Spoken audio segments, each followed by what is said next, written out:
Ассалаумағалейкум қазақ елі, отандастар, жерлестер, туыстар, бауырлар. Мен Маржан қыздарыңыз, әдеттегідей Америкадан алдарыңызға шығып тұрмын. Шыға салысымен өздеріңізден тағы да лайк жөнінде сұрап, әрі тіркелмей көріп жүрген кісілер болса, тіркеле кетіп, әрі қарай осы бейне жазбаларды тарқата отыруларыңызды сұраймын. Көптен көп рахмет.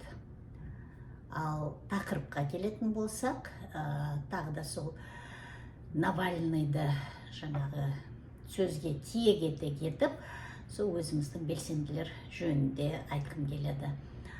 Естідіңіздер, мынау Навальный өлді, жаңағы тромбос үзіліпті, сөйтіп жаңағы қайтыс болыпты, өз өлімімен деп жатыр. Оған бірақ ешкім сенбейді, Ресей халқы да қоймастан әйтеуір кешіріңіздер, персик сіздерге шыққан кезде бұл да келе қалады, амандасқысы келіп, кешіріңіздер.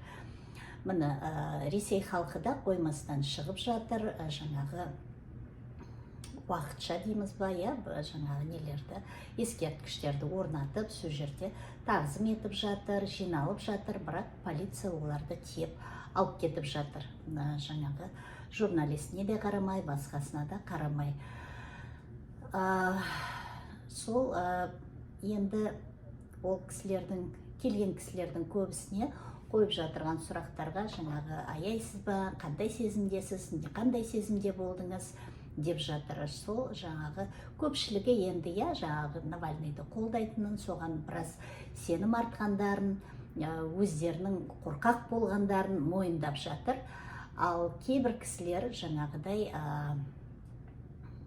осуждают, неменесіне келді, сояқта жүре бермеді ма, сондай нелерді айтып жатыр да.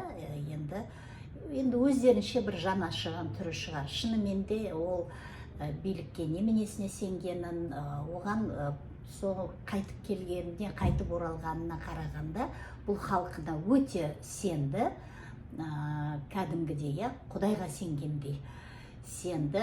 Одан қалды, сол биліктің арасында да мүмкін бір жаңағы сатқындар, опасыздар болған шығар, Путиннің жан жағындағылар. Сол Навальныйдың арқасында Путиннің құтылғылары келген біреулер болуы да мүмкін. Сен келсең, халық көтересің да, сосын сөйтіп билікті ала қоямыз деген сияқты. Енді бұл мен не айтқым кеп тұр? Бұл мен айтқым кеп тұрғаны, халық қазір қайғырат, жылағандар да бар арасында. Міне осы Америкада да шығып жатыр, елшіліктердің алдына барып жатыр, жиналып жатыр Навальныйдың қолдаушылары. Енді асып кетсе бір апта болар, одан қалды бір ай болар, содан кейін жаңағы ұмытылады, жабулы қазан жабылады.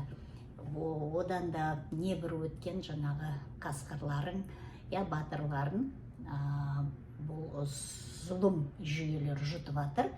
Міне сөйтіп, оның бәрі кейін тағы ұмытылады.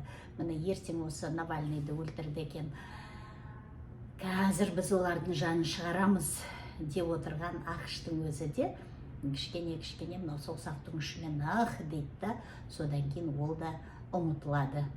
Естеріңізде болса, сол Навальныйды түрмеге қамаған кезде, сол Навальныймен бір бәле болатын болса, сендерді өйтеміз, бүйтеміз, жоямыз, қырамыз деді. Жойған қырған ештеңкесі жоқ, санкцияның астында батырамыз деді. Ондай да айтарлықтай санкция берген жоқ. Міне қазіргі күні енді сендер жауаптысыңдар, жауап бересіңдер дейді. Путин оны ондайларынан қорқатын болса, бұл іске бармас еді. Бұл іс арқылы, бұл тек қана мынау жаңағы ақш пен батысқа беріп отырған, көрсетіп отырған қоқан-лоқ кісі емес, бұл бүкіл әлемге міне Путин өзін утвердил. Міне көрдіңдер ма?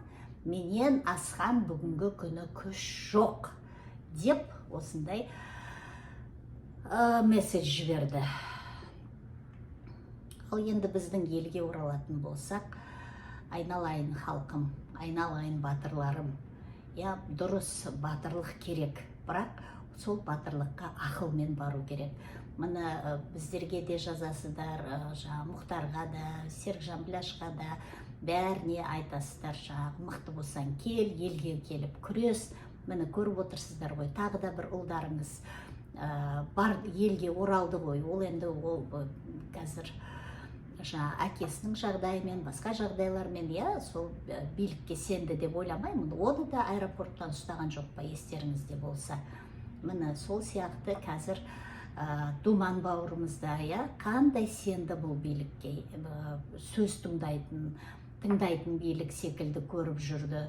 Жаңағы Болат Абиловың бар, Рысбек ағаларыңыз бар, солардың соңынан жалпылдап балаша жүріп, солардың бәрін жаңағы освещать етіп, солардың несін айтқандарына кәдімгідей құдайдай сеніп жүрді. Ал қазір сол Абиловың қайда, Рысбек ағаң қайда? Рысбек ағаларыңыз жүр араларыңызда. Енді оны әркімнің өздеріңіздің ойларыңыз білер, бірақ менің енді бұл кісілерді о бастан Суханым сүймейді, Абиловыңды о бастан. Сонымен батырларымызға айтатыным, суырылып алға шыққандарыңыз дұрыс, рахмет. Бірақ мұны Навальныйлардай енді билікке сеніп, бұлармен келісуге болады екен деген ойдан аулақ болыңыздар. Бұлар террористтерден де асып кеткендер бұлар. Бұлар жауыздар. Бұлар сөз тыңдамайды. Бұларды халықты адам құрлы көрмейді. Ешкімді де адам құрлы көрмейді. Бұлар өзінің туған балдарын, өзінің отбасын адам құрлы көрмейді. О жердің бәрінде ақша жүріп жатырған, кіріс шығыстарының бәрі, Міне Назарбаевты сол ұлдарды туғызғанда сол қазақтың санын көбейтейін деп туды дейсіздер ма? Жоқ, сол қалмағы болсын, қайсын болсын, бұл қараған басын ойлады. Қараған басы үшін сол жаңағы өзінен туған ұлдармен донор болып, ойдой бүкіл жаңағы әлемнің бәрін жаулайтын болып, өмірді айда белшесінен батып, сөйтіп өмір сүретін арманымен туғызды. Бұларда ешқандай да нет ничего святого дейді, бұларда ешқандай құндылық жоқ. Отбасылық құндылық, аналық құндылық, балаға деген құндылық бұларда жоқ. Бәрі ақшаға айналған. Халық бұларға как материал, сол халықтың арқасында күн көріп отыр. Халық бұларға қызмет етіп отыр. Сол халықтың арқасында бұлар халықты құлы қылып, өздері халықтың құлы бола тұра, халықты құл қылып, өздерінің ұпайына пайдаланып, осындай рахат өмірді кешіп жатыр. Сол үшін айтқым келетіні батырларымызға абай болыңыздар. Бағанда жазып жатыр, Думанды мүмкін қамамас еді, егер артық сөздерді айтпаса, артық сөздерді бетпесе. Енді артық сөзді айтпауға қойдырмай тұр ғой, қалай мүмкін емес ана жерде түсінем, бірақ енді батырлар абай болыңдар, қулықтарыңды асырып үйреніңіздер. Қандарың қараяды, ашынасыңдар, бірақ сөйте тұрса да, мынау қараған бастарыңды өздеріңіз үшін ғана емес, мынау артыңыздан еріп отырған, ерейіндеп тұрған халқың үшін сақтай біліңдер, өздеріңе абай болыңдар. Сіздердің бұл жаңағы дүниеде бәрін өзгертуге болады, тек жаңағы ажалдан басқасын. Ажал жұтып кетті кеше күні, Заманбек батырларыңызды, Алтынбек батырларыңызды, Дулат ұлымен бірге кетті. Одан оның қасында қаншама тағда адал ұлдарыңыз кетіп жатыр. Міне Арон Атабек ағамыз, сол батырлар аман болыңыздар, бар болыңыздар. Халқың үшін өз бастарыңызға еге болыңыздар.